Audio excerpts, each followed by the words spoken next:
কেরানীগঞ্জের কদমতলীতে gas lighter কারখানার আগুনে প্রাণ গেছে 4 জনের।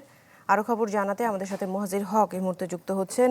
মুহাজির, 4 জনের মৃত্যুর খবর আমরা শুনতে পেরেছি। এখন কি অবস্থা? আগুন নিয়ন্ত্রণে এসেছে? সম্ভবত আরো কিছু কাজ বাকি আছে। আপনি একটু বলবেন কি অবস্থা সেখানকার?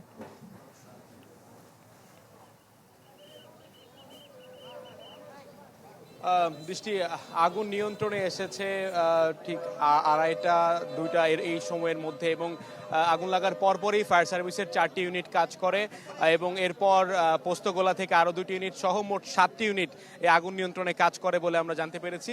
তবে এর মাঝেই যেটা সবচেয়ে হৃদয় বিদারক যে ঘটনা, সেটা হচ্ছে যে এখন পর্যন্ত এখানে 4 জনের মরদেহ কিন্তু আমরা দেখতে পাচ্ছি। তবে ধারণা করা হচ্ছে যে সংখ্যাটা আরও বেশি, ভেতরে আরও অনেকেই রয়েছেন এবং এখানকার যারা রয়েছেন তারা আমাদেরকে যেমনটা জানাচ্ছেন যে সেখানে অনেকেই এখনো নিখোঁজ রয়েছেন। তারা তাদের স্বজনদের খুঁজতে এই যে কদমতলী যে এলাকাটা রয়েছে, মূলত বাবুবাজার ব্রিজ পার হয়েই হাতের বাম পাশে কদমতলী যে এলাকা, সেখানে গ্যাস লাইটের একটা কারখানা ছিল। সেই কারখানায় অনেকেই কাজ করতেন এবং সেই জায়গা থেকে মূলত যারা এখানে যাদের মরদেহ পাওয়া গেছে তাদের এমন একটা অবস্থা যে বোঝার উপায় নেই একেবারেই। তারা পুড়ে অনেকটা কয়লা হয়ে গেছে প্রায়। আমরা ফায়ার সার্ভিসের যারা রয়েছেন তাদের সঙ্গে কথা বলার চেষ্টা করছি।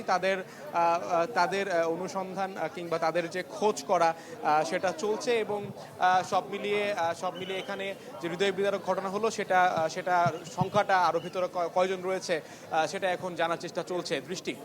জি মুহাজির হক, ধন্যবাদ আপনাকে। আপডেট জানার জন্য ফিরে আসবো আবার আপনার কাছে।